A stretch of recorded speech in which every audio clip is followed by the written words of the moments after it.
During the first round of the 2023 NFL Draft, we had 4 receivers come off the board back to back to back to back. Which receivers fell into the great situation? Maybe we talk some sleeper situations or some surprising fits. All of that next on the Locked On NFL Draft Podcast. You are Locked On NFL Draft, your daily podcast covering the NFL Draft. Part of the Locked On Podcast Network, your team every day.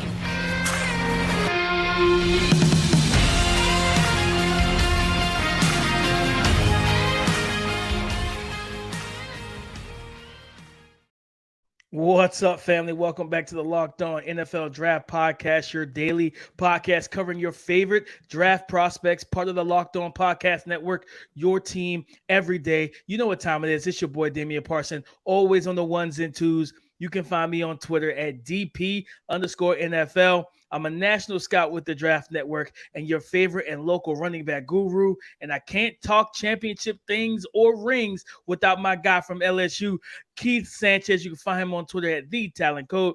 Keith, talk to him, baby. What's up, Locked On family? This is Keith Sanchez, senior draft analyst with the Draft Network. And yes, 2019 national champ, those LSU Tigers, man. I have to say it, man. But you know why we're here, man. Myself, Damian Parsons, is here to bring you championship level content. Yes, man. Talking about the NFL draft, right? We're past the draft, but like we said, man, it doesn't stop, man. Now we're talking philosophies. Now we're talking team fits. We're talking which rookies to look out for on your team that can have the biggest impact. And guess what, man?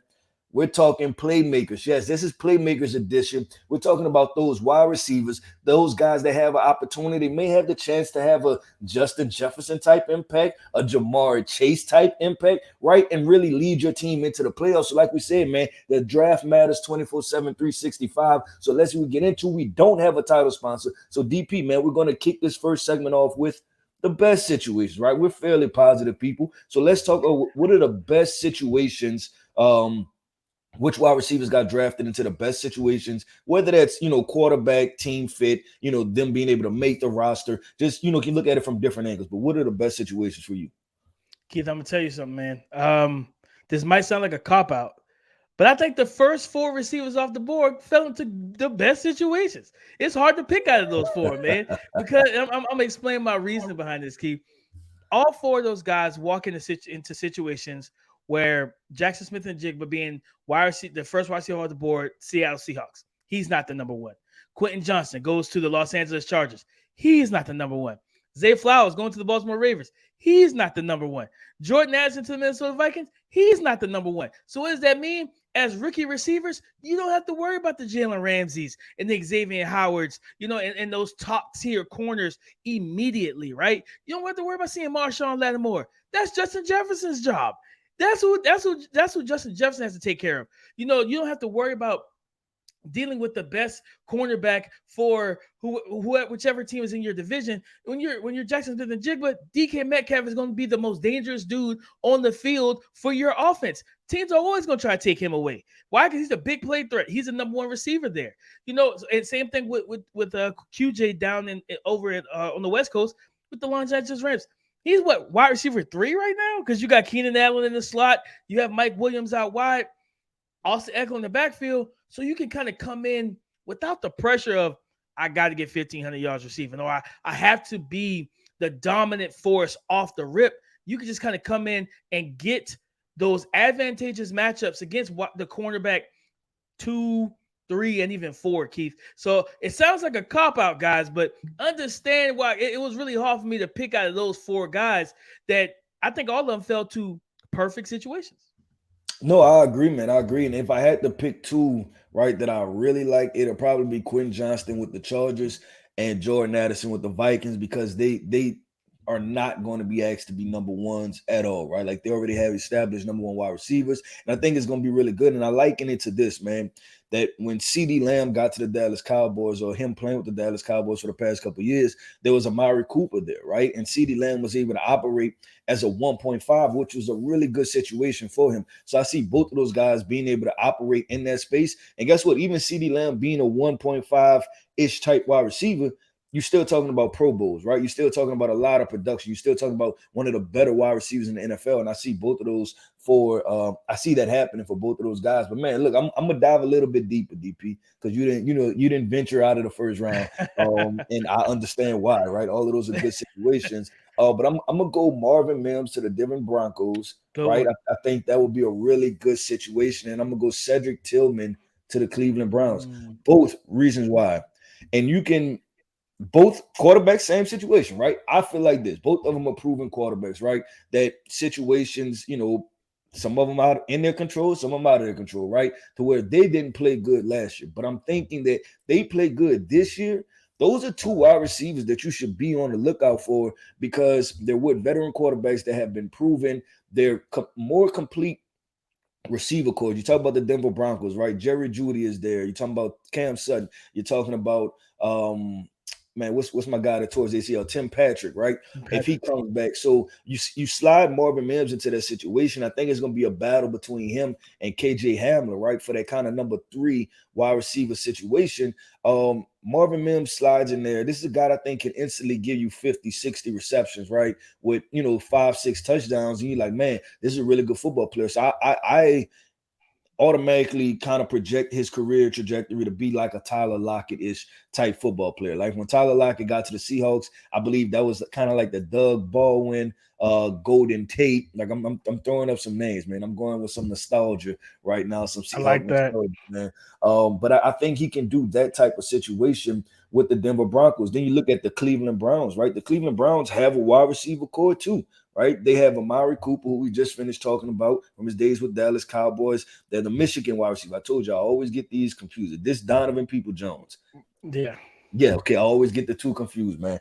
Peoples-Jones.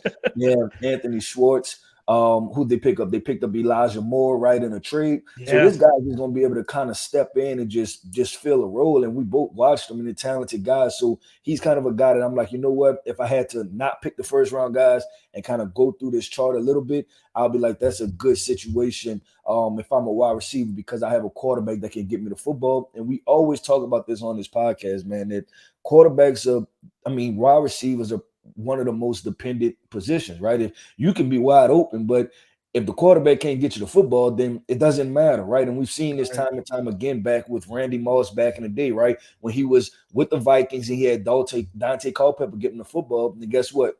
He was on his way to a Hall of Fame career, right? And one of the best wide receivers in the NFL. Then when he was with the Raiders, right?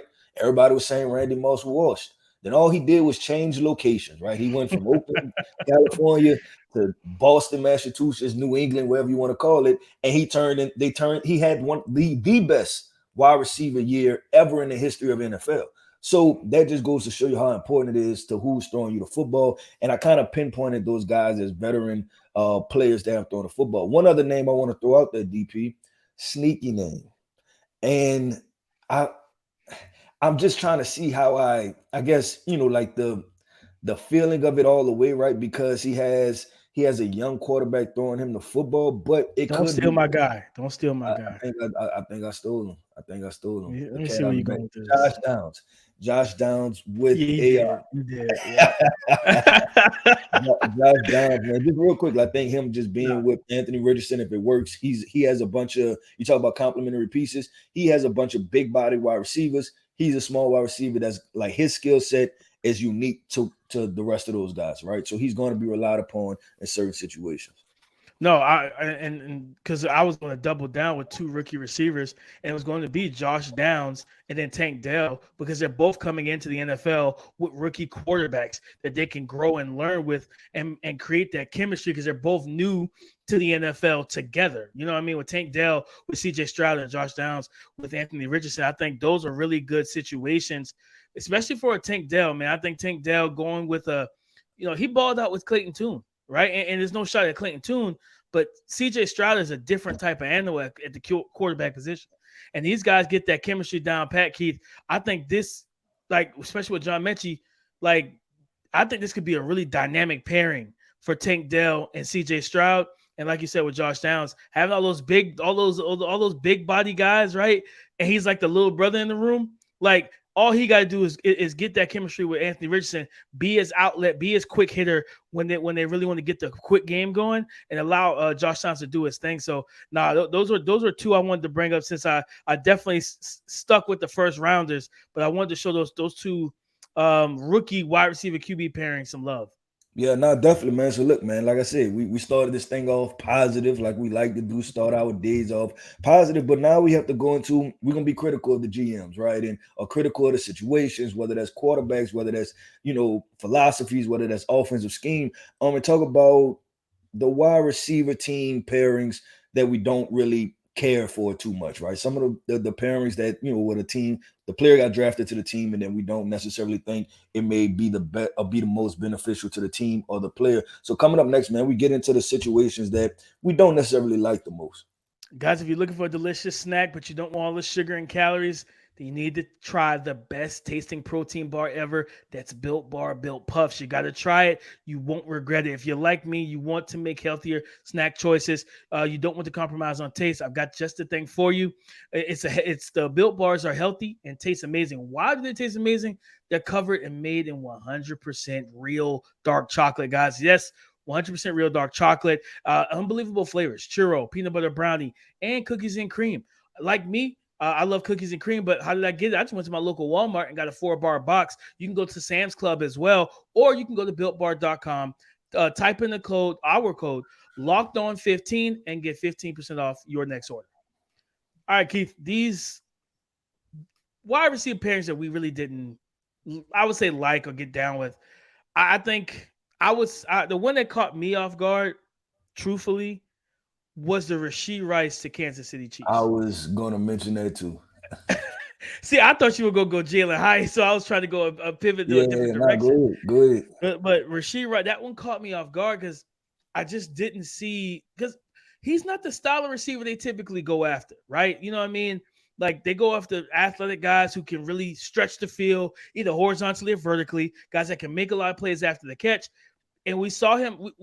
He was very productive at SMU this past season, and when we saw him down in Mobile, he wasn't. He didn't have a bad week or anything. He just wasn't dominant as we were expecting. You know what I mean? The buzz had grown so large for this young man's draft stock and for his hype. He went down to Mobile. Like I said, he was okay. He had some solid moments, some good moments, and he had some moments where he just couldn't separate. So it's like, okay, yes, you got 15 behind center, but it was just like, all right. You look at the receivers that were drafted behind him. Keith, the guy we talked to, you brought him up, Marvin Mims. Marvin Mims went like 6 or 7 picks right after him, 8 picks, I believe. Like, that's a pick I think that I would have assumed that Kansas City would have made, right? Marvin Mims, Jalen Hyatt. But if you really wanted to get a big body guy, a Cedric Tillman was on the board. And that's where, I look at that situation. Like I said, I like Rashee Rice. I met him. He was, in terms of just talking to him, he was a great young man, just from the interactions I had with him down in Mobile. But skill set wise, it just didn't really fit what I'm so accustomed to with the Kansas City Chiefs. Yeah, no, I agree. And so I immediately, I'm like, okay, they have, they went after Tyreek Hill, right? Like they went after a variance of guys, right? When you talk about what Marquez Valdez-Scantling, still having McCole Hardman, Sky Moore. Sky Moore, Juju Smith-Schuster. So just, working a variance of players. But this was one I like, because really his name was like kind of fairly under the radar throughout the whole draft process. Like, it was hot during the season, right? Like, a lot of people talked about him. And then just during the draft process, it kind of went, his name kind of went under the radar.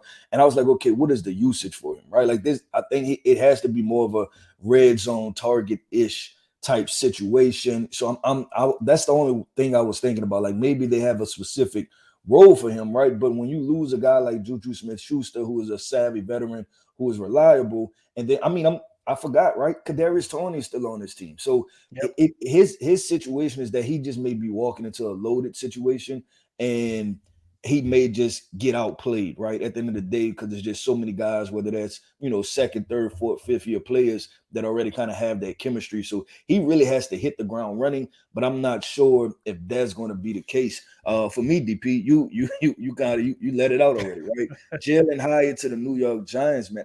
And listen, we said that these pairings, it had to do with the player, right? Or the the team, the roster, the quarterback situation. And in this one, I have to lean more on the quarterback situation.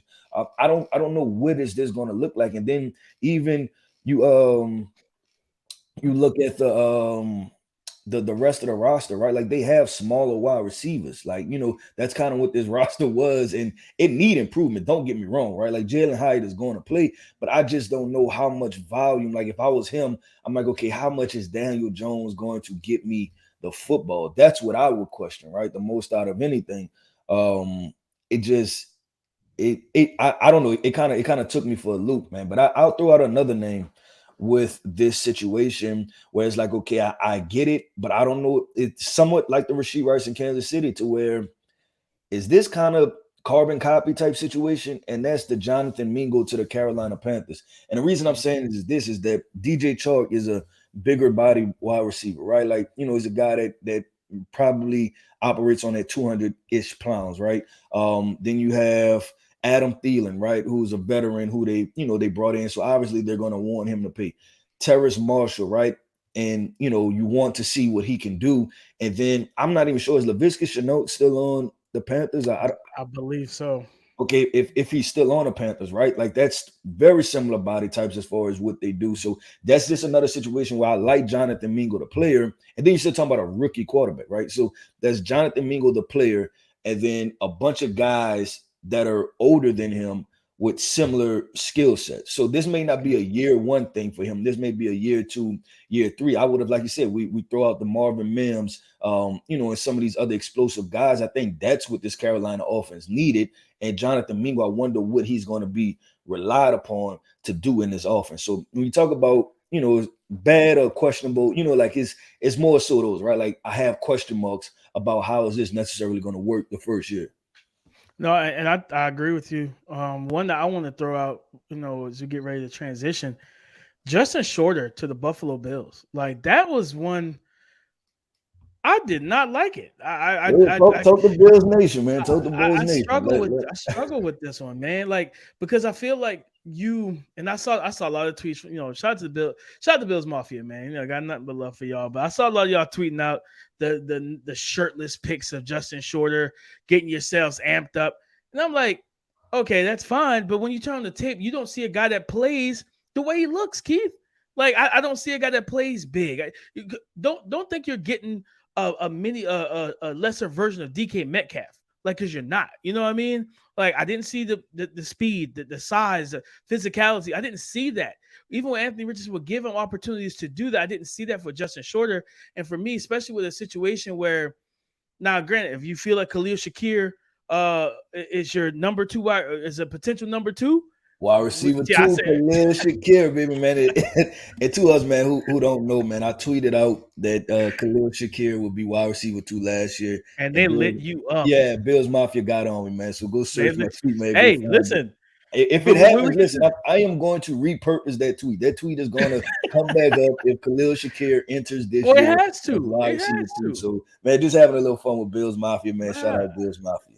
No, if he pops out and he's the second leading receiver, he's wide receiver 2. You gotta put that back on the timeline. They gotta feel that smoke. You know what I mean? They gotta feel that smoke back back towards him. But like I said, if you feel Khalil Shakir's wide receiver 2, that's fine. You know what I mean? But I know you brought in Dalton Kincaid to be another pass catching option, and I love that pick. I love Dalton Kincaid. He's my tight end 1.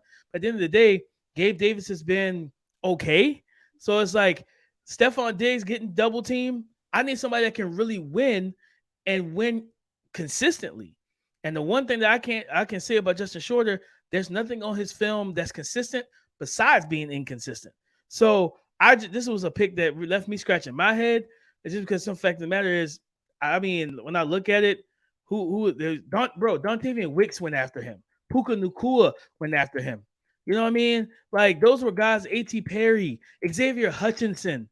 Like those are guys who, in my opinion, when you watch Grant DuBose, like you want a big body outside threat to pair it with Stephon Diggs. Those are some names that you could have drafted that would have filled into that situation just a little bit better, in my opinion, than Justin Shorter Jr.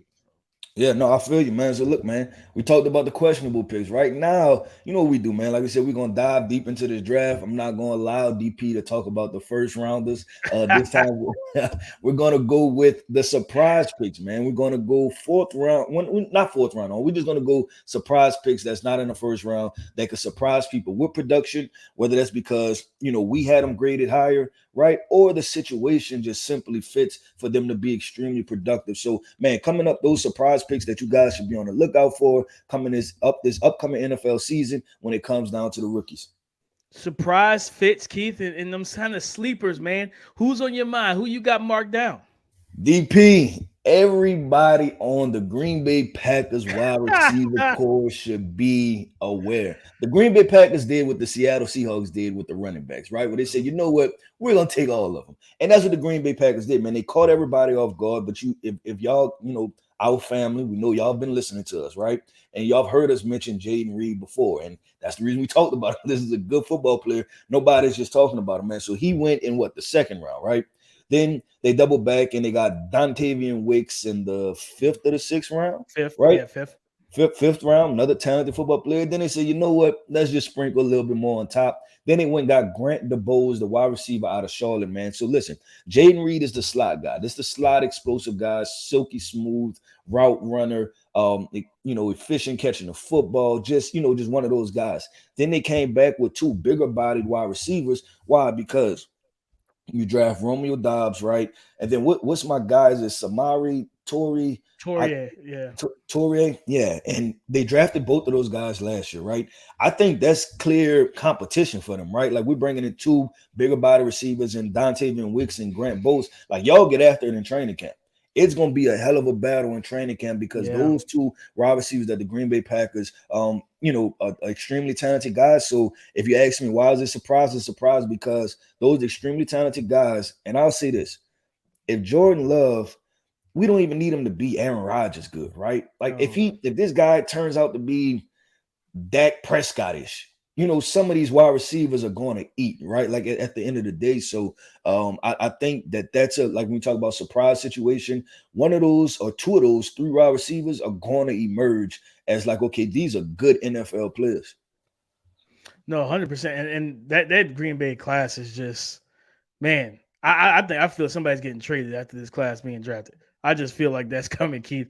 After camp and we get through preseason and see who really shines, I feel like somebody's either gonna get cut or get traded because they brought a lot of really good talent in. I'm gonna stick to the same division, Keith, and go to the Chicago Bears, selecting in the fourth round Tyler Scott, who his teammate Trey Tucker went a whole round before him, and we thought Tyler Scott would have been the Cincinnati receiver off the board on day two instead of Trey Tucker, who both are explosive, lightning quick guys, but 4.4 in the 40.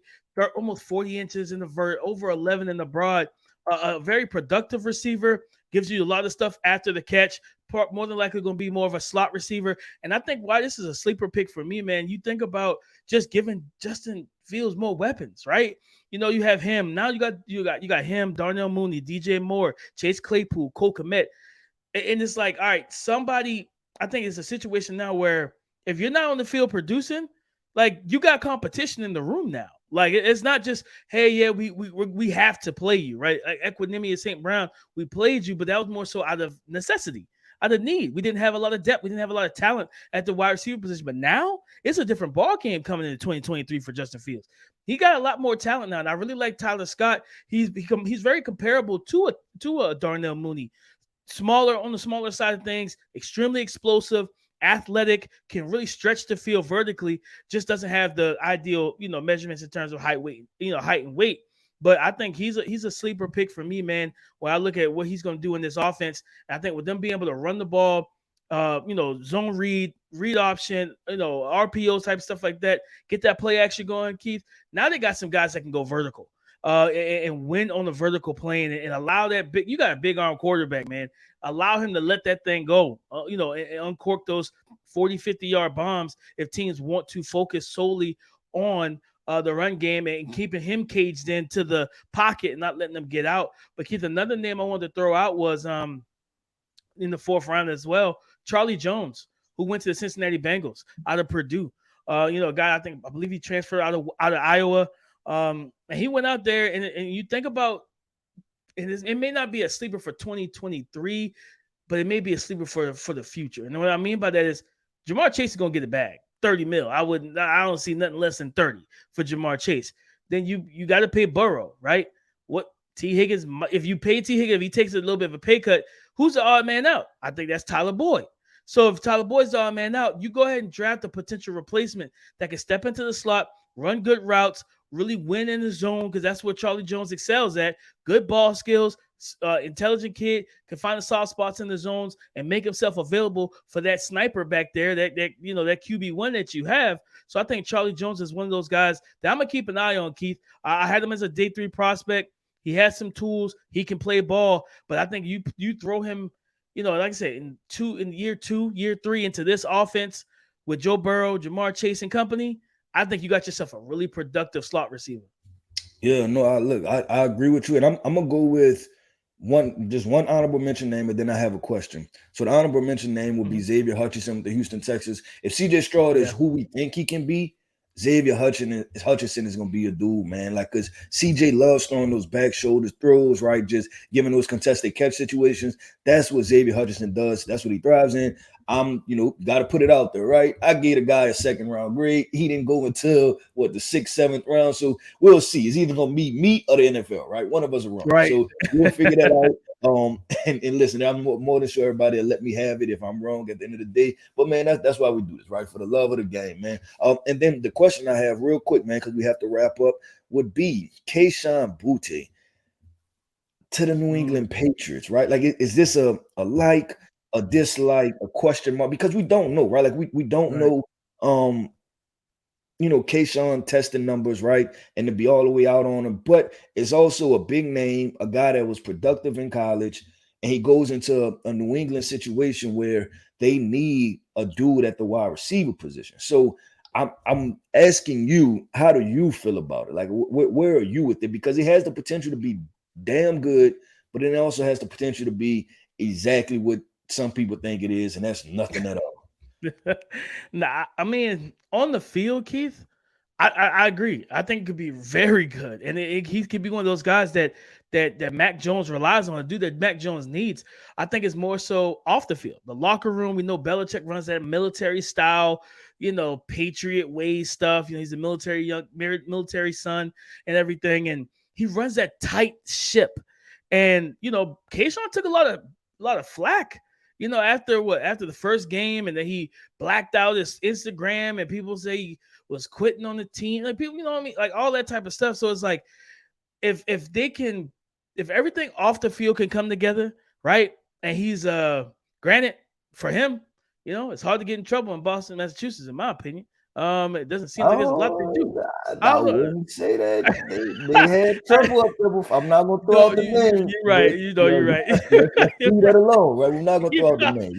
We're going to leave that alone. We are definitely not touching that on this podcast. But you would just assume for what he's like, gotten criticized for, that, hey, you know what? Like, you can keep your nose clean and stay out of trouble, out of headlines, and just put your head down and work. And if so, Keith, I think this could be a steal. But again, it's all about off the field. And how does his – I don't know the kid. I never talked to him, so I don't know where he is, like, as a person, and how well he'll mesh with Bill, because, that's a big part of everything. Bill likes guys that he likes. He wants to coach, guys that aren't going to question anything. They're going to just kind of go by the system. And I don't know if Kayshon's that type of young man at this stage of his career right now. Bill has never – he struggles to find those guys young. He always finds them in veterans. So I think it could be big on the field, but they got to get it notched down and get it together off the field. Yeah, no, man. And that's why I say the potential, man, because the Kayshon that I know, having known the kid since he was a sophomore in high school, right? Quiet, right, to himself, laid back, reserved, just wants to work, put the work in. So that's why I say I think this is one of those where I'm not willing to go all the way in, right? But I think there is potential for there to be some really good things that could happen with that combination.